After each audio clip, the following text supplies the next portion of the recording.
professions réglementées, les équivalences, les nouveautés qui vous concernent, on vous dit tout dans les dossiers Qualita.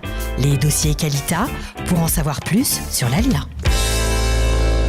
Salut à tous, bonjour, ici Cathy Choucroune, je suis en présence de Muriel Derry. On est ravis de vous accueillir parce que nous allons parler d'un sujet important. Il s'agit de l'école israélienne. Ça va Muriel ? Très très bien, merci. Alors vous avez été longtemps conseillère d'éducation en France, avant votre ALIA. Pendant combien d'années vous avez exercé ce métier ? Pendant 5 ans en France. D'accord.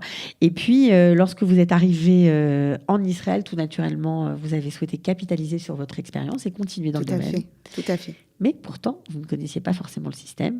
Non, je ne connaissais pas le système. Je l'ai appris à travers mes enfants, parce que j'ai 4 enfants qui sont tous scolarisés avec des âges différents et qui sont adolescents principalement.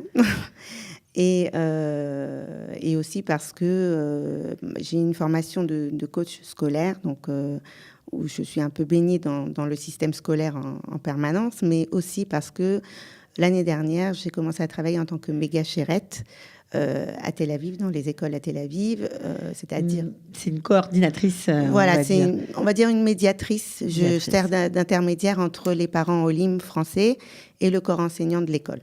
Je les aide à comprendre un peu les mails, à pouvoir communiquer avec les profs quand ils ne peuvent pas le faire eux-mêmes parce qu'ils n'ont pas la langue. Et j'anime aussi des petites activités avec les enfants au sein de l'école. Voilà, alors c'est un système qui a été mis en place pour aider justement à l'intégration au mieux des Olim Hadashim francophones, surtout des enfants francophones qui ne parlent pas l'hébreu, qui débarquent à l'école. Et il y a une sorte d'incompréhension du monde dans lequel ils arrivent. Je parlerais même d'un choc de culture, carrément. Voilà. C'est deux cultures différentes, la culture française et la culture israélienne. Mais mis à part ça, c'est même un choc de culture au niveau de l'éducation et de l'enseignement qui se fait à l'école. Alors, c'est quoi un coach scolaire ? Alors, un coach scolaire, c'est une personne très bienveillante qui se met en 10 pour aider un enfant ou surtout un adolescent, principalement un adolescent, pour l'aider à améliorer ses résultats scolaires quand il a des blocages, quand il n'a pas confiance en lui, quand il a un stress par rapport aux études, aux interros, etc. Et bien moi, je l'écoute, je discute avec lui, j'essaye de lui faire ressortir tout le potentiel qu'il a en lui et qu'il ne connaît pas obligatoirement. Et ainsi, il reprend la confiance en lui, redevient autonome et retrouve de la motivation pour travailler. D'accord. Et vous, donc vous améliorez les résultats scolaires. C'est lui qui les améliore. C'est lui qui les améliore. C'est sûr que vous les tout aidez. Le mérite est pour lui. Voilà. Et puis, ils ont plus confiance en eux. Mais je crois que quand vous êtes arrivé en Israël, vous avez rajouté une corde à votre arc. C'est-à-dire que là, on avait un autre challenge. C'est-à-dire que quand en France, j'allais voir des élèves, c'était principalement pour les aider qu'au niveau scolaire principalement. Alors que là, quand les parents m'appellent, en général, ils m'appellent, me disent oui, il ne travaille pas, il n'arrive pas à travailler, etc. Mais en fait, en discutant avec l'enfant, on se rend compte que c'est un problème beaucoup plus profond et que c'est juste un problème. C'est pas un problème d'ALIA, parce que l'ALIA, c'est pas un problème, mais c'est juste une conséquence de l'ALIA. De la même façon que les parents perdent leurs repères et ils vivent un chamboulement de leur vie, les ados, c'est la même chose, vraiment. Ok, ils ont des difficultés à s'intégrer avec les jeunes. Ils n'ont pas de difficulté. La difficulté, elle n'est pas dans l'intégration, elle est dans le fait qu'il faut que, au moment où ils ont réussi à construire un cercle d'amis, à construire une vie sociale en France, par exemple, et qui commencent à devenir un peu autonomes par rapport à leurs parents, etc., là, du coup, il faut qu'ils recommencent tout depuis le début. Et c'est très, très difficile parce qu'ils ont goûté à cette autonomie et que maintenant, pendant un petit laps de temps, ils se retrouvent en déséquilibre. Voilà, ils n'ont plus les mêmes repères, ils sont un peu déphasés, on va dire. Un peu beaucoup. Ok, parce que l'école israélienne et l'école française, ce sont deux mondes complètement différents. Complètement. Alors les ados sont déphasés, les parents aussi, quand ils arrivent, sont déphasés. C'est pourquoi vous avez mis en place des ateliers où vous parlez des codes secrets de l'école israélienne. Je l'ai intitulé les codes secrets de l'école israélienne parce que justement, on a l'impression quand on parle aux parents Olim que l'école israélienne est un grand mystère. Ils ne comprennent pas du tout et ils se disent mais comment on peut fonctionner avec un système éducatif tel qu'il est dans les écoles israéliennes. Et on voit bien que plus tard, ça se passe très bien. Alors justement, dans l'école israélienne, il y a des postes importants auxquels on a affaire, mais on ne sait pas forcément, on se trompe parfois lorsqu'on ne connaît pas les codes, quoi demander et à qui. Voilà. Bah, en fait,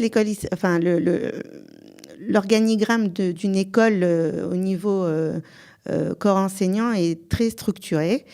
Donc, on a au départ la Ménaëlet ou le Ménaël, qui est le directeur.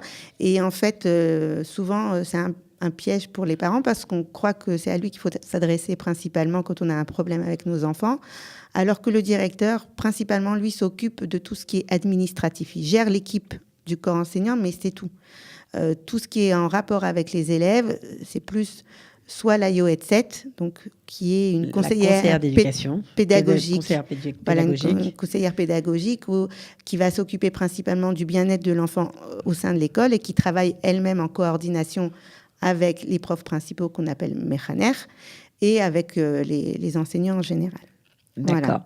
Donc, on ne peut pas demander, par exemple, au directeur quelque chose qui a un rapport avec le quotidien de l'enfant sur ses notes, par exemple. Si, on peut lui demander, mais il va nous dire... Il va rien savoir. Il va dire, faut aller voir la Yoetzet ou la Mechaneret. Et si je peux me permettre, un petit conseil pour tous les parents. Premier numéro à mettre en favori dans votre répertoire, dans votre téléphone, c'est le numéro de la Mechaneret. La prof principale, on va dire. Prof principale. Ça peut aider. Ça peut pas aider, ça aide. Puis savoir lui parler gentiment, avec un grand sourire. Après, voilà. Faut pas s'énerver. Voilà. Il faut comprendre comment elle réfléchit. Et elle aussi, elle aimerait bien comprendre comment nous, on réfléchit. Comme ça permettra d'avoir moins de décalage dans la façon de se parler. Alors, lorsque vous avez organisé des ateliers pour la mairie de Tel Aviv sur l'école, vous avez expliqué aux parents, bien sûr, à qui s'adresser, mais vous avez aussi expliqué aux Israéliens, aux profs, aux corps enseignants, qu'est-ce que c'était que l'école pour les Français. Ouais. Ils ont halluciné. Oui. Ils ont halluciné, ils ont dit nous on veut travailler en France pour la seule raison en fait que il y a une chose qui est très importante, c'est que en Israël par exemple un moré va bien suivre un élève en classe et va bien le suivre à condition que le parent participe beaucoup à la vie scolaire de son enfant. Comment on participe à la vie scolaire de son enfant? C'est pas parce qu'on est tout le temps à côté de lui en train de faire les devoirs qu'on va participer, c'est juste qu'on s'inquiète de lui et qu'on va téléphoner au moré ou au méchaner pour s'inquiéter de savoir comment se passe la vie de son enfant à l'école. Et en Israël, c'est quelque chose qui est tout à fait bienvenu et fortement conseillé. Et quand on ne téléphone pas, alors que tout va bien, on passe pour un parent complètement négligent. Exactement. Et du coup, c'est pas le méchaner qui va appeler le parent pour lui dire ça va ou ça va pas. Sauf à la fin de l'année. À la fin de l'année, il va lui dire, tu sais, ton enfant, il a eu des problèmes pendant toute l'année, etc., etc. Et là, le parent français, il dit, mais pourquoi il m'a pas appelé avant? Parce que, en fait, c'était à lui d'appeler. Et c'est tout à fait normal. Et là, les parents français ne comprennent pas ça ou n'osent pas le faire, juste. Ils ne savent pas. Parce que la culture en France, c'est qu'on appelle le prof en cas de... Extrême urgence. Extrême urgence. Voilà, extrême détresse. Voilà. Extrême détresse. Ok. Et donc, ils ont été aussi surpris, j'imagine, d'apprendre, ces profs israéliens, qu'en France, à l'école, le côté chevrati, le côté, on va dire, social, la vie sociale de l'enfant, les amis, le mouvement de jeunesse, etc., n'a pas cours à l'école. En France, on a une culture de la réussite à tous les niveaux, même des fois, ça commence même des fois en maternelle ou en CP. Donc, voilà, c'est ça. Alors qu'en Israël, c'est beaucoup plus... On part du principe que... Et c'est vrai, en tant que coach, je peux vous le dire, qu'un enfant épanoui socialement, il aura beaucoup plus de confiance en lui, il aura plus de... il verra beaucoup plus son potentiel, il saura mieux l'utiliser que quand il développera son côté chevrati, son côté social. Il n'y a que le côté social qui va développer ce potentiel-là. Alors, on connaît l'importance des mouvements de jeunesse en Exactement. Israël, et parfois les parents francophones qui ont des enfants qui commencent à suivre des activités au mouvement de jeunesse. Alors, lorsque ça tarde, ça finit très tard parfois, même à des heures vraiment près de minuit, ça peut aller jusqu'à là. Parfois, on les empêche d'aller à ces activités parce qu'ils disent dans ta cour demain, tu as un mifran demain, tu as un examen demain, tu peux pas. Et donc, ils coupent un peu leurs enfants de ça. Alors après, ça dépend comment ça se passe. C'est-à-dire que je pense que il faut que de chaque côté, il y ait un pas qui se fasse entre le parent et l'enfant. C'est-à-dire que d'un côté, les enfants, ils ont besoin de développer ce côté chevrati et de fréquenter des mouvements de jeunesse parce que c'est important, mais c'est aussi pas tellement la culture des enfants aussi. Des enfants au Olim, c'est pas trop la culture non plus. Donc pour eux, c'est très difficile aussi d'y aller. Mais d'un autre côté, quand ils ont un interro le lendemain, bon, il y a quand même, il faut aller se coucher tôt.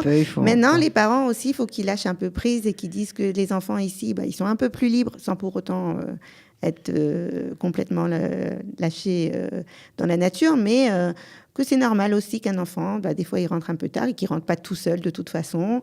Et que il faut être plus souple. Plus souple. D'accord. Qu'est-ce qui se passe au niveau des devoirs ? Alors, pour les parents, les devoirs, c'est un cérémonial, on va dire. Oui, c'est un enjeu même. Un enjeu. Et ici, pas du tout. Non. En fait, il y a déjà aussi une différence au niveau de l'enseignement qui se passe en Israël. C'est que l'enseignement en Israël, il est beaucoup plus pratique et on rentre tout de suite dans le concret en classe. En France, on va commencer par faire un cours avec la théorie, on va écrire le cours sur le cahier, on va, etc., etc., etc. Et le côté pratique, on va mettre en pratique ce cours juste au moment des devoirs, quand on va rentrer à la maison, et on va le faire à la maison. Alors qu'en Israël, on va expliquer une notion, par exemple en mathématiques, on va l'expliquer directement d'un côté pratique et avec des exercices.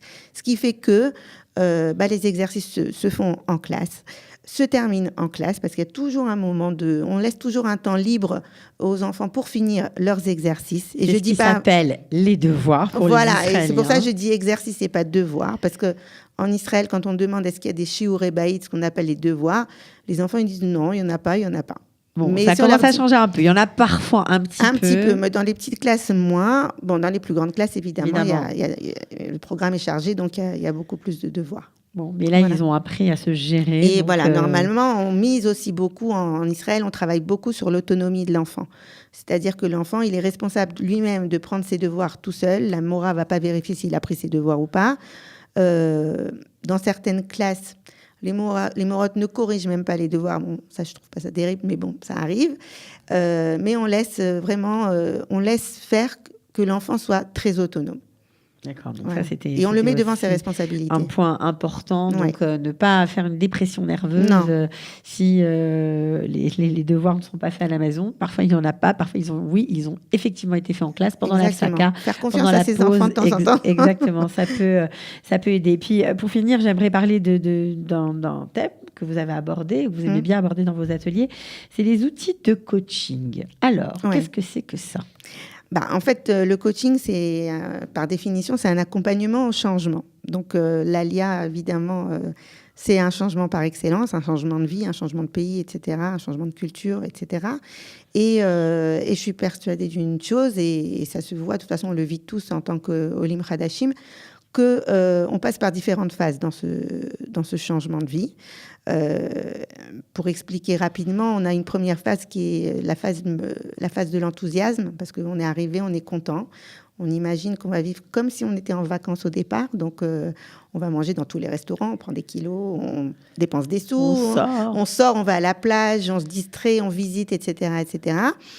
Ça, c'est la première phase. Et puis, d'un seul coup, on arrive, en général, qui correspond, parce qu'en général, on arrive en été, et la phase de ce qu'on appelle de dépression, mais ce n'est pas le vrai mot, mais bon, une phase un petit peu plus négative, la descente, se passe aux alentours du mois de novembre, décembre. Et là, on revient à la vraie vie. Donc, il faut travailler, il faut trouver un salaire, il faut se remettre à l'Ulpan. On a commencé l'Ulpan et c'est difficile, on se rend compte. la vraie réalité qu'on rentre vraiment dans la vraie vie. Et là, on a 2 solutions. Soit être souple et accepter tous ces changements et s'ouvrir à ces changements et s'informer sur ces changements, soit on fait de la résistance au changement et on reste avec sa propre culture, on ne se mélange pas au reste et du coup, on n'est pas du tout dans le principe de l'intégration. Au contraire, on est complètement isolé. Et après, pour rassurer tout le monde, on se rend compte que... Alors, cette phase-là, elle est plus ou moins longue. Longue en fonction des gens, bien voilà, sûr. En fonction des gens, en fonction des capacités, en fonction de l'accompagnement qu'on peut recevoir aussi. Et ensuite, on passe à une phase où... ce qu'on appelle l'intégration. À ce moment-là, on a adopté la culture israélienne.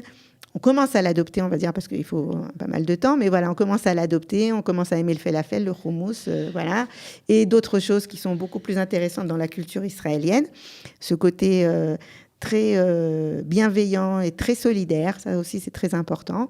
Et puis une fois qu'on a adopté ça, on est intégré et on remonte la pente de cette courbe un peu descendante qu'on avait au départ.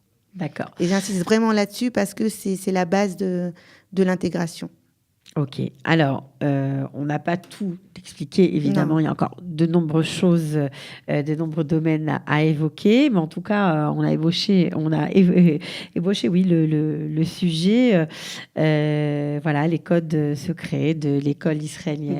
J'essaye de les dévoiler dans différentes mairies. Je vais travailler à ce que ça se passe comme ça. Donc, là, on l'a fait à Tel Aviv.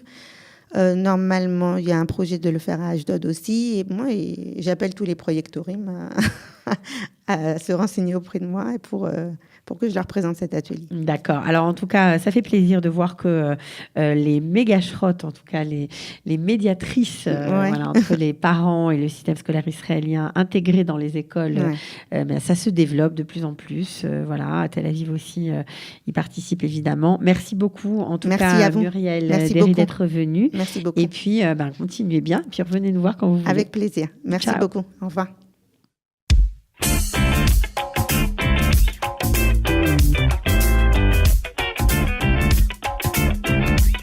Les professions réglementées, les équivalences, les nouveautés qui vous concernent, on vous dit tout dans les dossiers Qualita. Les dossiers Qualita, pour en savoir plus sur l'ALIA.